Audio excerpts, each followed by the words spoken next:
오늘 출애굽기 22장 말씀을 통해서 거룩함을 위한 책임이라는 제목으로 말씀을 나누겠습니다. 오늘 출애굽기 22장은 시내산에서 하나님께서 율법을 수요하시는 그런 내용 중에서 도둑질에 관련된 규례와 대상에 대한 내용들을 주로 다루고 있습니다.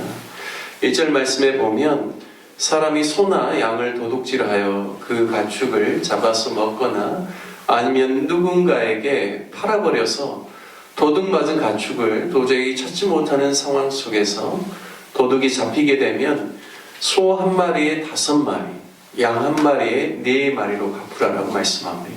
그러니까 상황이 어떤 상황이냐면 도둑이 거의 완전 범죄처럼 소나 양이나 이런 것을 가축을 잡아다가 잡아먹어버렸다는 거죠.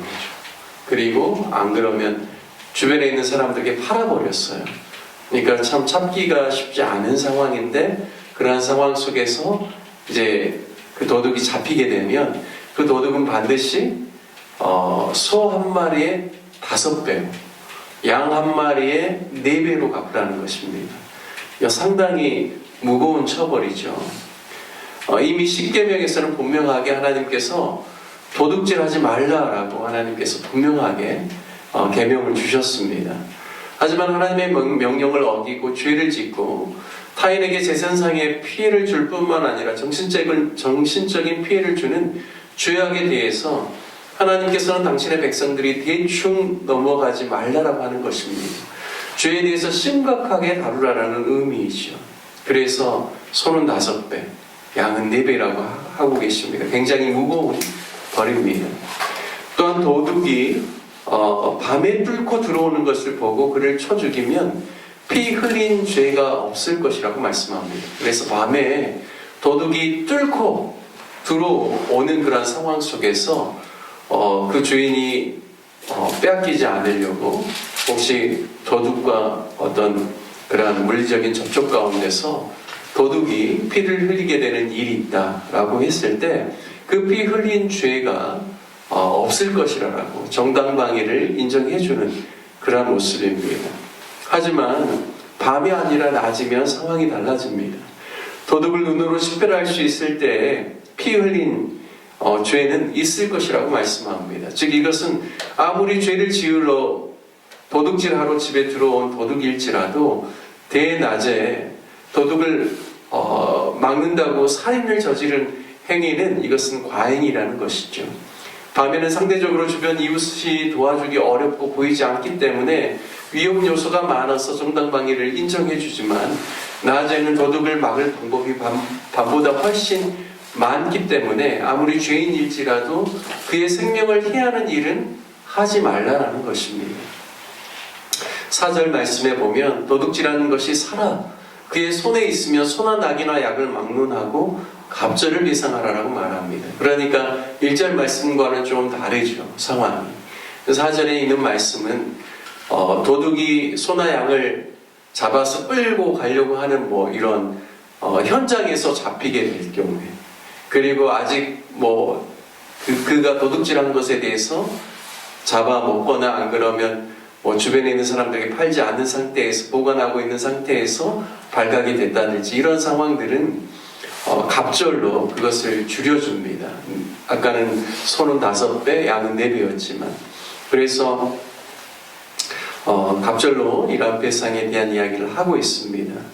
따라서 현장에서 잡히든지 미수에 그치든지 도둑질이 성공하지 못한 상태에서 발각되면 상대적으로 좀 더 가볍게 갑절의 배상을 구분하고 있습니다. 우리는 왜 하나님께서 이렇게 다루시는가를 좀 생각해 볼 필요가 있습니다.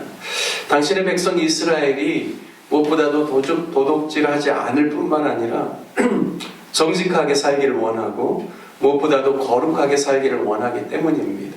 그래서 이 물론 작은 죄는 아니지만 도둑질이 이러한 범죄 행위가 드러나면 그것에 대해서 이것을 가볍게 여기지 말고 아주 중하게 여기고 이것을 잘 다루어서 이러한 죄가 백성들 안에서 반복되지 않도록 그리고 이 죄가 끊어지도록 하나님께서 심각하게 다뤄야 된다는 것을 의미하는 것입니다.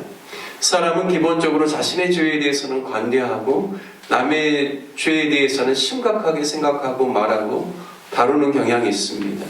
하지만 성경은 하나님은 우리의 거룩함을 빼앗아가는 범죄에 대해서 대충 넘어가기를 원하거나 그것을 가볍게 여기를 원치 않으십니다. 그것을 중하게 여기고 다시는 그 죄에 넘어지지 아니하도록 심각하게 다루도록 하신 것입니다. 5절 말씀을 보십시오. 사람이 밭에서나 포도원에서 짐승을 먹이다가 자기의 짐승이 남의 밭에 들어가서 먹게 되어 남에게 피해를 준다면 그냥 넘어가지 말고 자기 밭에 가장 좋은 것과 자기 포도원에 가장 좋은 것으로 배상하라라고 말씀합니다.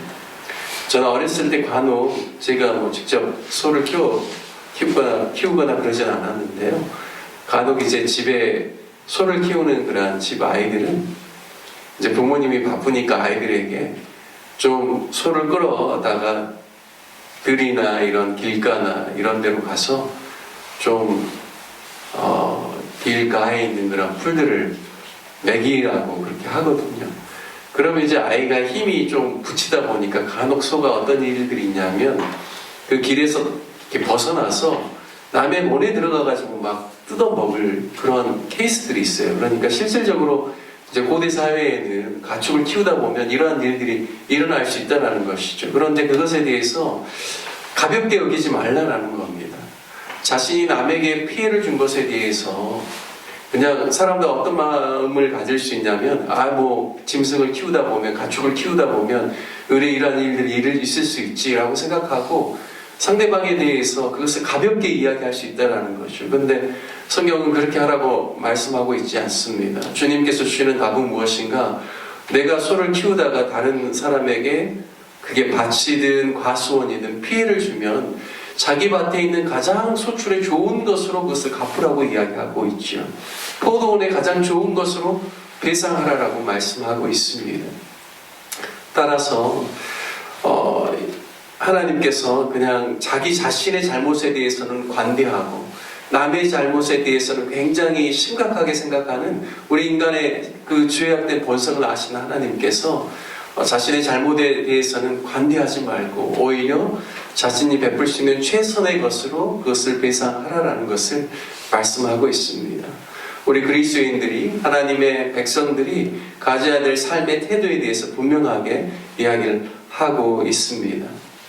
그리고 다른 사람이 나에게 맡겨놓은 물건이나 가축이나 의복에 대해서도 이야기하고 있죠.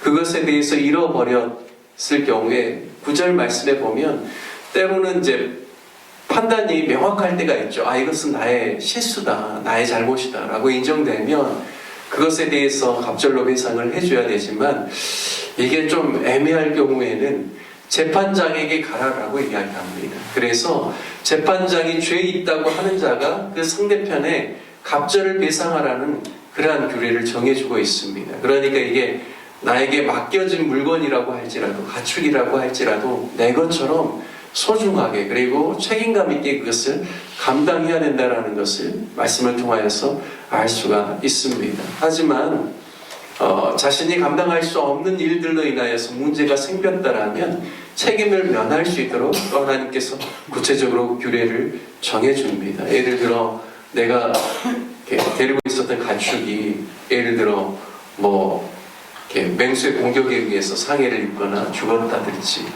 이러한 상황들은 본인의 어떤 그 책임을 다 자신이 지기에는 또 여러 가지 어려움들이 있습니다. 그래서 그런 부분들은 또 하나님께서 규례를 통하여서 책임을 면하게 해주는 그런 내용도 오늘 함께 나와 있습니다. 오늘 저는 전체적으로 이렇게 보면서 거룩함의 그러한 부분들을 우리가 유지할 수 있도록 하나님께서 사회적인 문제 가운데서 발생되는 애매한 부분들 그리고 판단이 쉽지 않은 부분들 또 자신에 대해서는 또 관대하게 여길 수 있는 부분들에 대해서 거룩한 하나님의 백성으로서의 어떤 그런 인품과 그런 모습들을 유지하기 위해서 하나님께서 또 주시는 구체적인 규례다라고 생각합니다. 하지만 또 16절 말씀에 보면 사람이 약혼하지 아니한 처녀를 꿰어 동침하였으면 납폐금을 주고 아내로 삼으라고 이렇게 말씀하고 있죠. 그러니까 자신의 행동에 대한 책임을 다하도록 아내를 그냥 데려오는 것이 아니라 납폐금을 주고 데려오라라고 이야기합니다. 납폐금은 아내를 데려오기 위한 남편이 처가에 보내는 예물, 그리고 특히 고대 사회에서는 딸도 그 가정에 있어서 그 가족들 안에서 함께 같이 노동력을 제공하는 그런 부분들이 있기 때문에 그만큼 상실되는 그런 부분들에 대한 처가에 대한 보상으로 납폐금을 달라라고 합니다. 하지만 처녀의 아버지가 딸을 주기를 그에게 거절한다라면 남자 쪽에서 여자 쪽에게 납폐금을 또 돈으로 낼 것이다라고 이야기하죠. 그래서 서로 이렇게 남자가 끼어서 여자가 함께 동침하여서 문제가 생겼을 경우에 그것에 대해서 충분한 책임감을 갖도록 하지만 혹시나 여자 쪽의 부모님이 거절할 경우에는 그냥 넘어갈 것이 아니라 남자가 납폐금을 줌으로써 돈으로 그것을 지불함으로써 자신의 그 실수에, 잘못에 대해서, 실수라기보다는 자신의 잘못에 대해서 분명하게 책임을 지도록 이야기를 하고 있습니다. 하지만 분명한 것은 간음은 죄악입니다. 10계명에서 7째 계명에 간음하지 말라라고 했죠. 18절 이하에 보면 백성들이 거룩함을 깨뜨릴 뿐만 아니라 또 그들의 주인이시고 구원자가 되시고 창조주가 되시는 하나님을 떠나고 우상을 숭배하고 귀신을 따르도록 하는 무당에 대해서는 살려두지 말라라고 말씀합니다. 그러니까 이제 사회생활에서 일어나는 여러 가지 문제들 가운데 또 이제 무당에게 찾아간다든지 이런 우상 숭배에 대한 죄악에 대해서는 하나님께서 이것은 엄하게 다루고 있다라는 사실입니다. 왜냐하면 이러한 죄악들은 개인뿐만 아니라 공동체 전체 안에 심각한 죄의 어떠한 그런 파급력을 주는 아주 심각한 죄악으로 봐야 되기 때문입니다. 그래서 하나님께서 나 외에 다른 신을 내게 두게 하지 말라, 우상을 섬기지 말라, 이런 모든 것들은 바로 하나님의 백성들이 거룩함을 유지하기 위해서 이러한 무당이라든지 그리고 또 이방신을 섬기는 부분들에 대해서는 결코 용납할 수 없다라는 사실을 이야기를 해주고 있습니다. 다른 신에 대해서 제사를 드리지 말라라고 하고 있고 그런 자에 대해서 멸하라고 말씀하고 있습니다. 그리고 짐승과 행음하는 자도 죽이라라고 이야기하고 있죠. 왜입니까? 하나님의 창조의 질서를 무너뜨리는 행위이기 때문입니다.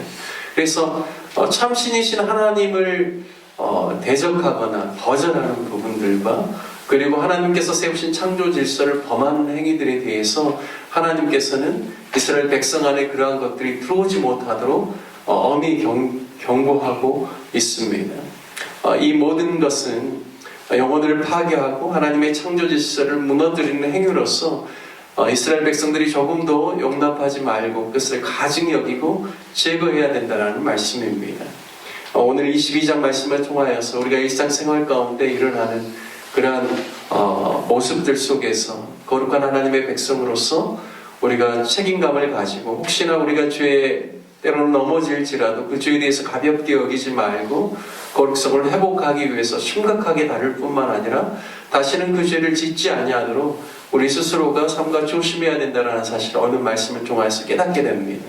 하지만 하나님의 창조 질서에 위배되는 행위에 대해서는 단호하게 거절하고 또 하나님이 아닌 다른 신이라든지 또 우상 숭배에 관련된 부분들에 대해서는 조금도 우리 안에 틈타지 못하도록 이것은 정말 심각하게 다루고 경계해야 된다는 사실을 오늘 말씀을 통해서 깨닫게 됩니다. 그래서 저와 여러분이 하나님의 거룩한 백성으로서 우리 자신의 연약함이나 죄에 대해서는 심각하게 다루고 하지만 다른 사람에 대해서는 늘 긍휼로 다룰 뿐만 아니라 또 하나님의 그러한 창조의 질서를 무너뜨리는 행위에 대해서는 우리가 늘 신앙을 지키기 위해서 거절할 수 있는 하나님의 그러한 사람들 되시기를 주님의 이름으로 축복합니다. 함께 같이 말씀 적용하며 기도하기를 원합니다. 함께 기도하실 때 주님의 거룩한 백성으로서 늘 소임을 다하며 주에 대해서 단호히 거절하며 사단의 유혹을 물리치고 하나님이 우리에게 맡기신 사람들에 대해서는 늘 사랑과 긍휼함으로 대하며 하나님의 성품을, 거룩한 하나님의 성품을 세상에 나타내는 사람들이 되게 해달라고 함께 기도합시다. 또한 우리 교회를 위해서 기도할 때는 그 주변에 가난하고 소외된 주민들이 있습니다. 또 외국인들이 있습니다. 우리 로뎀나무 교회가 그러한 분들을 돕고 섬기고 세우고 또 정말 하나님의 복음의 말씀 가운데서 회복되어지고 또 선교 사역이 일어날 수 있기를 위해서 기도해 주시기 바라겠습니다. 우리가 협력하는 선교사님들을 위해서 기도해 주시고 환우들을 위해서 기도해 주시고 또 목포시의 복음화와 대한민국 위정자들을 위해서 함께 기도하는 시간 갖도록 하겠습니다. 우리 다 같이 주님의 이름 한번 부르시며 함께 기도하겠습니다.